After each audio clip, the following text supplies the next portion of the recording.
It has been a very productive day, I think.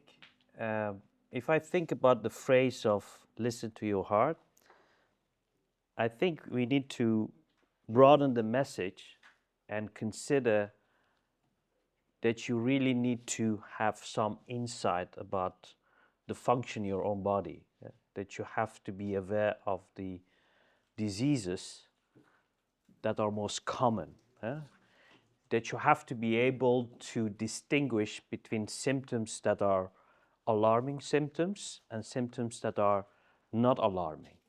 So I don't see the phrase listen to your heart more in only in a sense of being associated with some device or a tool that picks up something which might be wrong with you. Actually, that would be dangerous because otherwise you will make patients more anxious. If you are having to check your blood pressure multiple times every day, every hour, because I have seen patients coming sometimes to outpatient clinic with a notebook of blood pressures being measured 20 times a day. So that is not what we want to have. We want to have actually awareness at multiple levels. Um, I'm going to talk about treatment, technology, decision making, management. And if you were a patient in my office, I wouldn't show you the couple of first slides because when you go to a physician as a patient, you want to rely on expertise, evidence, competence of a field, of a specialty. But because you are from patient organization, you need to also be knowledgeable about some issues that we should consider if we talk about treatments and what is the best to choose, the pro, cons, and everything. So you need to be distinguish between opinions, assumptions, and evidence. Because as assumptions and opinions sometimes lead to beliefs. And belief is, some would argue, is the death of intelligence because everything you believe will imprison you and you are not receptive for data or evidence. So consider that we talk about evidence, and my colleague previously showed you different kind of evidence, and in medicine, randomized controlled trial is considered as a holy grail of evidence. And what is randomized controlled trial? You have a group of patients which are pre-selected based on the inclusion criteria and some randomization. You divide them in two groups, treatment group and a control group, and you get the results. And because it is all prospective, the difference with retrospective is that there's something happens and you go and retrieve a pool of patients and you try to compare them. But the issue there is you have so many data and it is not controlled. And there are so many biases that the results that you gain from retrospective studies are not so solid. But if we consider randomized controlled trials of the holy grail of evidence in medicine, you need to be mindful that only 10 to 20% of what we do in clinical practice is based on randomized controlled trials. And if we go and look at the patients that we see every day, because the randomized controlled trials include some sort of patients based on inclusion criteria. Only 6% of those of patients that we see in randomized controlled trials, in the office, would be eligible for the initial randomized controlled trials. The perfect example is treatment of mitral regurgitation, the functional, so because of the dilation of the heart, not the mitral itself. And the first treatment, the choice, is optimal medical therapy. But the majority of patients that we see in clinical practice, they are not under optimal medical therapy. While the randomized controlled trials set up to compare, if you do an intervention, all those patients are optimally treated. And then there is another thing. This is a very nice study published in a very prominent journal some few years ago. Yeah, I'm sorry, you. Yeah. Yeah. Is putting together all the randomized controlled trials in cardiovascular intervention together. And they have some interesting findings about these characteristics of these trials. But what was very interesting is the concept of fragility index. So in the randomized controlled trial, you have two arms. One, treatment, control. You find the difference of an event, let's say mortality. And the fragility index is the number of patients needed to switch the significance of those randomized controlled trials. What do you think this fragility index is? How many patients? 5. 5 patients. So the problem is that if we think about heart valve disease, as indicated this morning, there is a problem of identifying, there is a problem of providing a good assessment, and then comes a problem of providing a good care. And the issue is, especially in cardiac surgery, and that applies also to intervention, there is some sort of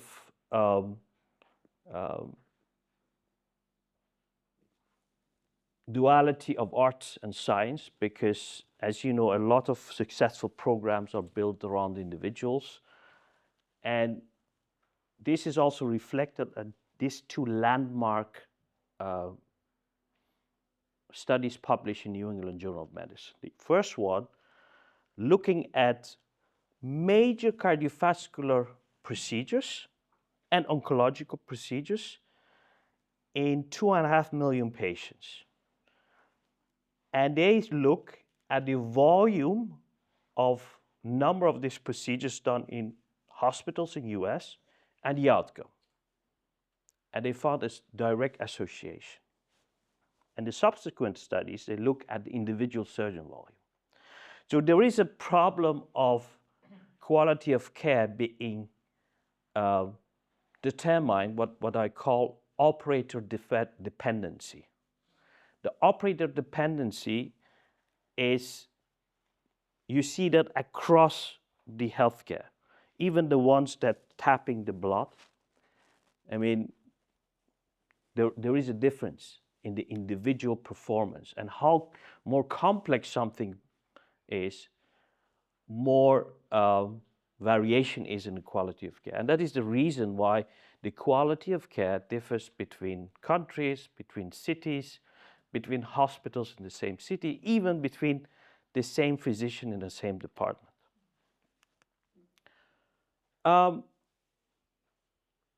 So one thing, the operator dependency is very important. So evidence, operator dependency, and the next thing is the anatomical variation between the individuals and the heterogeneity between the diseases that we see. This is the mitral valve. This is a 3D image. So you are standing in the atrium of the patient and you're looking at the mitral. This is the posterior leaflet, this is the anterior leaflet. So this is the most simple prolapse, which is what we call a central prolapse of the posterior leaflet. This is the anterior part of the valve, and this is the whole valve. So we know from data, first, that there is a difference in outcome if you repair these valves. So there is a difference between how the complex the valve is, the outcome on the long term is less superior. But there is also a difference in the expertise being able to do this. And this is reflected here. This is a study based on the US database, and every dot you see is a US surgeon. These are the number of procedures, and this is the chance that you are able to repair a valve. First, you see there are not many surgeons doing more than 50 repairs. And you see the majority of surgeons being in this part, which is doing less than 25 repairs per year. It doesn't mean that if you are a low volume surgeon, you are per definition providing a less quality of job. But as a group, you are not reproducible. And science is all about reproducibility. How can we provide a way of treatment which is reproducible in the hands of many surgeons and so on? And this is also reflected, for example, in repair rate. Because in the expert hand, the repair rate of the mitral, degenerative mitral valve, should be above 95%, while in the registry, which is a reflection of the real world data, is at best around 65. And this applies also to interventional cardiology. This is a study of TEER, so you know MitraClip, Pascal. So the increasing institutional experience associated with improvement in everything, in procedural success, time, and complications. And this applies also to imaging. It's a very nice study on imaging of the mitral valve. And these are different anatomical segments of the mitral valve which have a problem. And they look at people who had less experience, intermediate experience, and expertise. So there was a marked difference. So there is a marked difference in assessment as well. Then there is something which is also having an impact. Conflict of interest. Everybody has conflict of interest, even those who would say, I don't have any conflict of interest. Only by being a patient, a physician, and a cardiologist, a cardiac surgeon, you have a conflict of interest. But what is the issue here? You know, as an industry, you have a product, you want to sell your product, which is fair. That is all business about. But if your product is used in the wrong way, by the wrong team, it kills technology. As a physician, even if you work in a for-profit system, it is profitable to treat more patients. But if you do it in the wrong patients, and wrong selection of the patients, wrong use of technology, it will kill careers. So the concept of patient-centered care is something that everybody can benefit, especially the patient. And it's very important because, look, this is just what's happening in the field of mitral valve surgery. More than 70 different devices being developed for repair and replacing the mitral. And the issue is, first of all, none of these devices will be able to give a solution for all patients because of the heterogeneity of the anatomy of the mitral valve, pathology, and nobody's going to be an expert in all of them. Fair? And probably success lies in choosing the right procedure for the right patient. So all of the above dictate a kind of dedicated heart team approach that you work together to select the right treatment for the right patient. You know, scientific and technological advances are surpassed by time. And there is a predominant focus on pathology. So if you go on conferences, most of the time you see sessions based on this is surgery, this is TEER. But there has to be some sort of redirection through the pathology because what we do today is not going to hold tomorrow. And if you focus only on technology, what happens it is very difficult for you to be open for new technology. And that is actually what's happening in the field in some areas. So if we think about the treatment of heart valve disease and cardiovascular disease, there has been a tremendous effort to move two things. One, to reduce the size of incision and to reduce the use of heart-lung machine. And all those new technologies you can classify, I think, in three categories. You know, the traditional heart cardiovascular operation is through opening the chest, but there is a lot of new techniques which we call minimal access, that you do the same procedure but with a smaller incision. Then we have the minimal invasive, what I call really minimal invasive procedures, where you don't need to open the chest and you don't need to use the heart-lung machine. And then you have some hybrid procedures, which is a combination of both. I think the cardiac surgery is a very young specialty. And real development of cardiac surgery began with the development of a heart-lung machine in 50s. And conceptually, it's very simple. You drain the heart to the machine. A machine does the work of the heart and the lungs and give it back to the body. And in that way, you empty the heart, you can open the heart, and you can do all kinds of procedures you want to do. But for that, this is a very invasive procedure because you have to open the chest. But you can do a lot of kind of combination of procedures. And be mindful, for example, CABG or valve replacement, this is a procedure done in every country. And if you look at the results, in general, the outcome is excellent.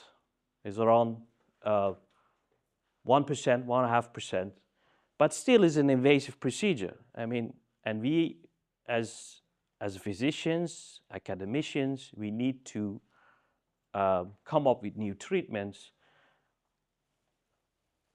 But these are still golden standard of treatment of many cardiovascular pathologies. I don't know whether you want to see this, but I just wanted to show you. This is aortic valve disease. Is actually a leakage because of dilation of the aneurysm of the aorta. And I'm going to try to scroll this. So this is actually what we do during the open heart surgery. We connect the patient to the heart-lung machine, and we can do all kinds of procedures possible. But there is, as I indicated before, in cardiac surgery, there is an evolution to using smaller incision. So going from median sternotomy to the lateral side of the thorax, and doing actually the same operation. This is actually a patient of mine having gone on mitral valve repair. This is a standard procedure in my center. So we go and cut around the nipple, and we use a camera, and you enter the chest, and you do the whole operation with a 3D image. It is a pericardium. You open it, you expose the heart, and all of this is possible through this tiny little incision. But still, for this kind of operation, you need to use heart-lung machine. You need to rest the heart to be able to do what you need to do. Maybe I'm going to see whether I can scroll this.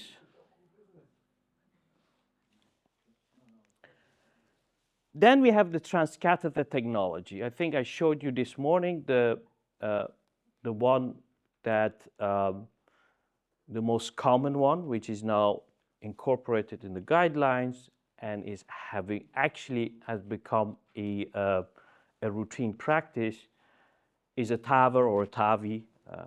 In Europe we call it TAVI. In US it's TAVR.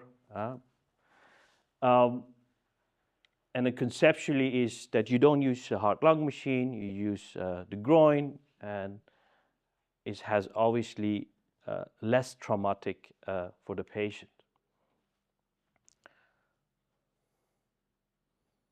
I think everybody knows how TAVR works, so I'm going to skip this video. And the previous speakers, they have shown that there is a surge in use of TAVR, is in the United States, overtaking the conventional isolated aortic valve replacement. As I showed you in the beginning, this is a disruptive innovation. Like your telephone, like analog photography and digital photography. That is the nature of science and society. And this is actually, with regard to TEER, for TEER, is much more difficult. If you look at the trajectory of development of TEER, it has been much longer than TAVR, but still we use that in patients who are not suitable for surgery, or we do that in functional mitral regurgitation, because functional mitral regurgitation is a problem of the ventricle, as indicated before, and not of the valve itself. So conceptually, for the mitral valve, is that because the volume overload leads to the enlargement of the heart, what we call in medical term dilatation, it enlarges also the frame of the valve, which is the heart itself. And always we use a ring, and then we look what is the wrong with the leaflets, and we cut the leaflet out, or we place artificial cords. But there are also new technologies that try to mimic what we do in surgery. For example, in surgery, in the last 30 years, we have been using more and more artificial cords to replace in patients where you have a cold chordal rupture. And we can do that now on beating heart with a device. Or there are also technologies to use that even from the groin, which is now evolving. But 6 months ago, we did one of the first cases in the world of doing a full, what we do during surgery with just catheters. This is one of those patients. And if you look at this heart, this is the right side or the left side. This patient had the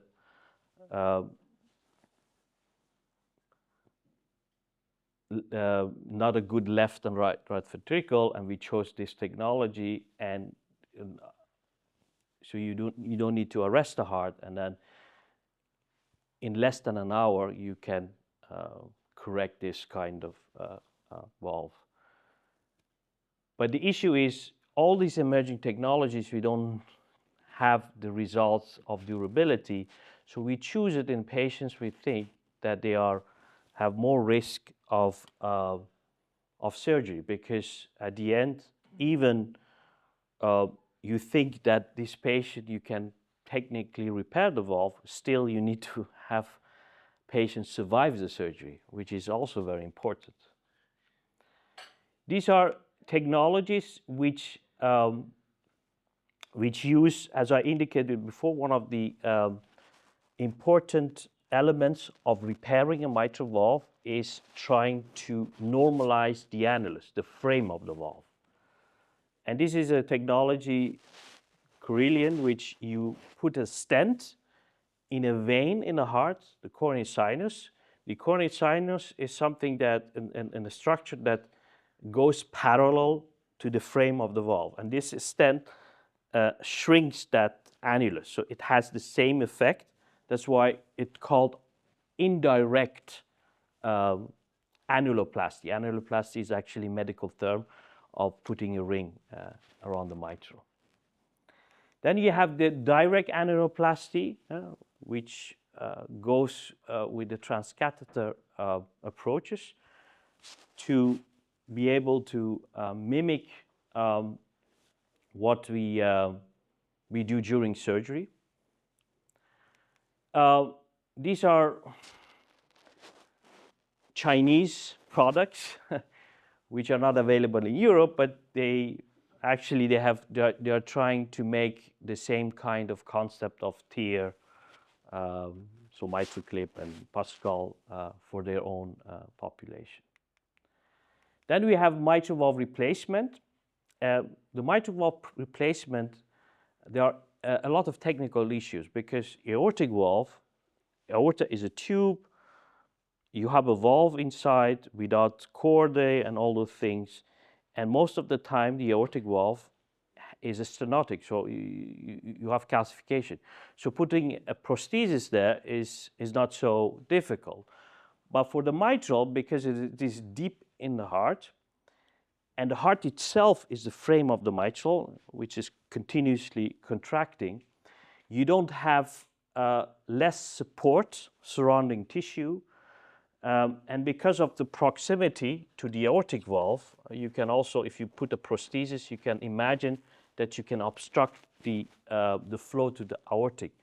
So this is technologically have been much difficult to develop something. But still, there are many valves in development. And one of them, I don't know whether you, Tendyne valve, this is all CE marked, but it's a transapical approach. But still, even you don't have about, if we have 10 patients screened to see whether it's anatomical feasible, more than 70, so more than 7, 8, they are not approved because of the anatomical unsuitability. This is one of these patients of us. So this is a valve that then you can replace that very easily with this kind of prosthesis. And then I come to the last part of my presentation, and it's about decision making. So we have so many tools in the toolbox, and the question is, how can we make the best decision for the patients? Obviously, as indicated this morning, we look at severity. The question is, what is the nature of the valvular heart disease? The second is the question whether we need to intervene. So we rely on the guidelines. And lastly, which is very important, for which therapies is a patient suitable, but most importantly, from which therapies would patient benefit. And that comes the heart team. And, about 2 years ago, we set up the Foundation Heart Team Academy to reinforce the concept of the heart team. If you look at the guidelines, heart team is a class 1 recommendation with a level of evidence C, expert opinions, but I compare heart team with the Santa Claus, because everybody loves Santa Claus. Nobody would argue, but doesn't exist really.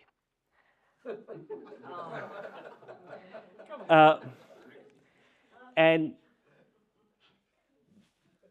these are, I mean, this is obviously a bit making fun, but you know, heart team is not that somebody has a patient and make a decision and goes and inform others what he wants to do. And heart team is not also a platform that gives a legitimacy to what you want to do. So heart team is widely embraced in concept, indicated class 1 recommendation in both in US and European guidelines. But in practice, the format, the adaptation is highly variable. And why is that? Because it is only focused on procedural decision making and not lifetime management. What do I mean by that? It's like you come together as a group to share a piece of a cake. It's different than if you come together as a group to make a cake. It's totally a different concept. So the value of the heart team is under the determined, the definition, composition, desired goals, how we implemented the metrics of success, and also unintended consequences. Because if we need to have consent of the heart team for every intervention, that is obviously also will delay a treatment of a patient. So heart team, you have to consider many also the unintended consequences. This is a survey we did based on 220 physicians from 26 different countries, and we found, as indicated, marked variability in composition, number of attendees, format, duration, templates. So in other words, everybody has his or her own kind of heart team. And that is something that we need to change.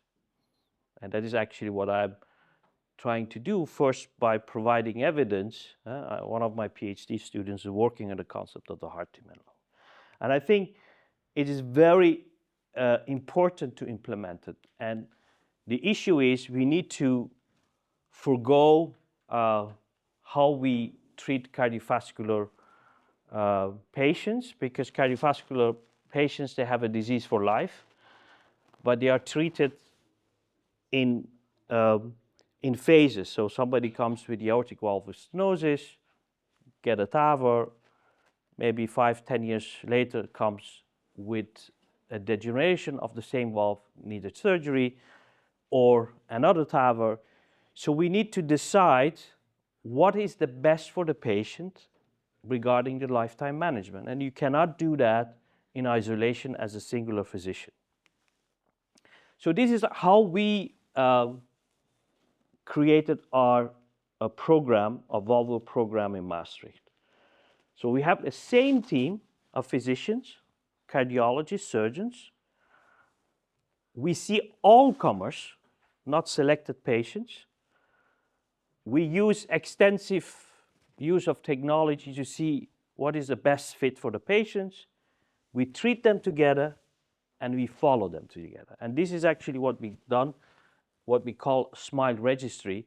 So any patient in a region getting an echo comes to the registry if they have, for example, even a moderate valvular heart disease, so that we have early detection. And does it work? Yes, this is a study based on over thousands of patients, and we see, independent of the treatment, whether transcatheter, whether surgery, whether medical therapy, if you treat it by a dedicated heart team, you have better outcome. This is a retrospective study, Um, but still, I think it is also not unlogical to think if you come as an expert together and treat a patient, you will have better results if you do it in isolation. Um, the issue is that we face in medicine, and this is going to be changed, and that is the other concept that I want to share with you in future, is objectivity in decision making. Let's say a patient comes with a mitral valve disease.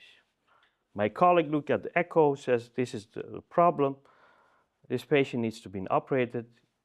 You operate this patient and look at the valve, and then at that time decide what you want to do with the valve. So the technology will change that, because the technology will make it possible that we could simulate different treatments, and technology would make it possible to make more precise decision, plan operations, simulate, perform, so that we have a better outcome. So, AI? By technology, you mean AI? yeah, AI is part of it. AI is part of it. AI is part of it, but there are many technologies in areas imaging, an area of 3D printing, simulation, AI, digital twin, and metaverse. This is, for example, what we have been using in clinical practice for more than a decade. Any patients that we have for complex valvular heart disease get a scan, we get a hologram of a patient's anatomy, and we plan their operation. Because details, anatomical variations is important. By this study, we thought patients referred for minimal invasive aortic and mitral valve surgery, 30% were anatomically less suitable. Now, if you don't know the information and you go to the surgery, your surgery is more complex or difficult than if you know it, because you can adjust your surgical plan. This is a concept that, you see, this is a patient, real patient, but this is a valve of a patient in a simulation. So we print the valve of the patient, put it in the simulation. We developed many years ago, and we simulate what we are going to do in the operation. Obviously, if you're an expert, you don't need that, but you can imagine, and if I've showed you data that you need more surgeons being able to repair a valve. And with this kind of technology, you are going to make it possible. This is a living heart project.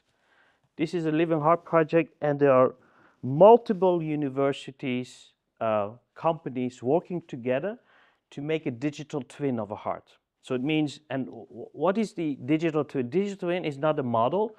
You can consider digital twin as an individual heart of a patient that behaves like a real heart of that patient. So to be able to test medication, therapies, all those things before going to start a study or do the procedure. And the digital twin technology is going to expand not only to the heart, but the whole full patient. But this is just really for future, because it's a very complex. You need all the data of the patients, and but the quantum computers, I don't know whether you know, development of quantum computers will enable this kind of technology. And I don't know whether we have 5 minutes to just tell something about AI. Yeah. Just to give you an idea of potential of AI, in 2017, they created a program called AlphaZero. And AlphaZero beats Stockfish program in chess. And it was a huge, huge milestone. Why was that? Because, you know, a computer beating a human in chess, that's old news, 1997. But the Stockfish had access to century of human chess experience, and it could calculate 70 million chess positions per second. but AlphaZero could only calculate 8,000 positions per second.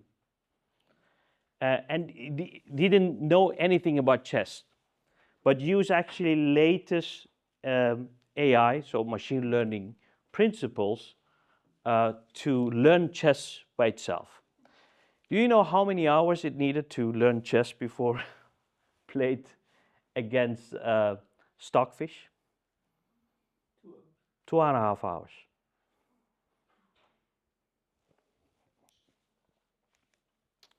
So what are the areas that AI could improve our practice? Obviously, prevention, biotech, infotech, the concept that even your iWatch, your digital stethoscope, all those things that tell you before you feel anything there's something wrong. Patient education,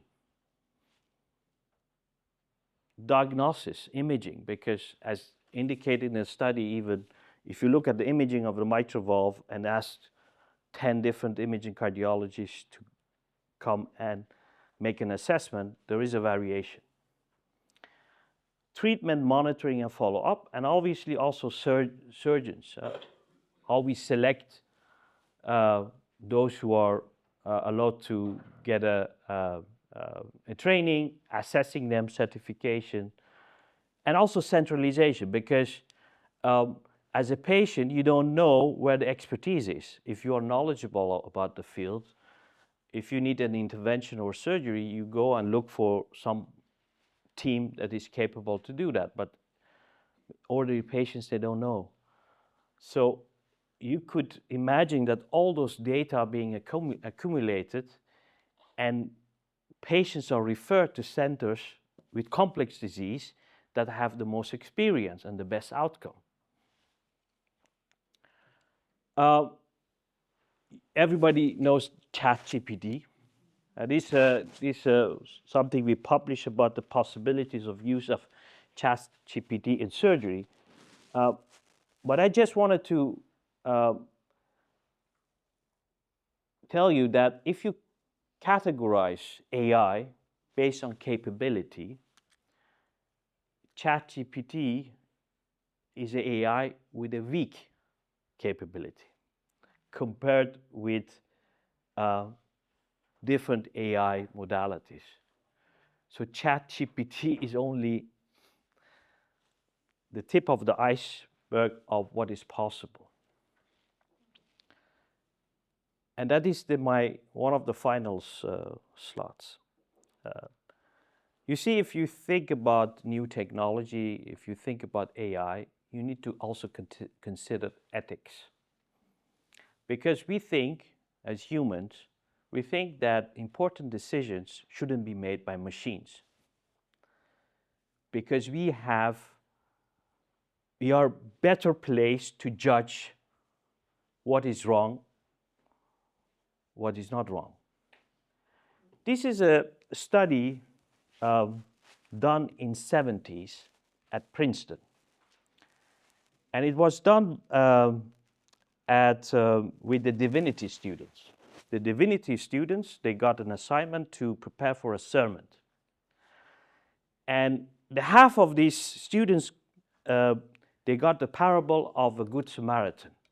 Good Samaritan is somebody who stopped at the side of the road to help a stranger in need. And the other half, they got just random Bible topics. But they had to go, after they had written the sermon, they had to go to a different building to give the sermon, practice. So while they were walking to the other building, on the stairs, there was a man moaning in pain, bented.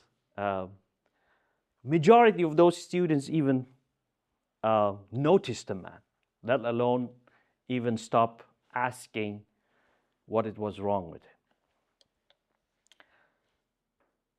And there was no difference between whether you had the subject of Good Samaritan or not.